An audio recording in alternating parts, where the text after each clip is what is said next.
इमरान खान साहब की वजह से, उनकी हुकूमत की वजह से, उनकी ख़राब सफारतकारी की वजह से दुनिया भर से हमारे ताल्लुकात ख़राब हो रहे थे। ये वो बयानिया है जो बार बार पीडीएम की हुकूमत हमें बताती है, उनके दोस्त हमें बताते हैं।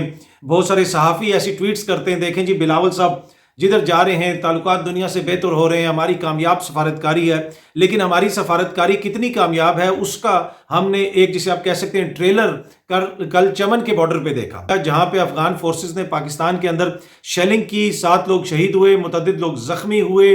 अभी भी वहां पे कशीदगी है जी। ये कोई पहला वाकया नहीं है, बार बार ऐसे वाकयात हो रहे हैं। और पिछले दिनों जब वहां पे जाना था, कोई मुज़ाकरात वगैरह होने थे, वहां पे हिना रुबानी खर साहिबा को भेज दिया गया, बिलावल साहब वहां पे नहीं गए। कोई भी यूरोपीय मुल्क हो, कोई भी ऐसा मुल्क हो, खूबसूरत मुल्क हो, जहां देखने वाला मुल्क हो, वहां पे बिलावल साहब सबसे पहले पहुंच जाते हैं। पूरी दुनिया में आप देख लें, जब से ये हुकूमत आई है, बिलावल ने कितने ममालिक के दौरे किए हैं, आधी दुनिया तकरीबन वो घूम चुके हैं। अफगानिस्तान वो नहीं गए,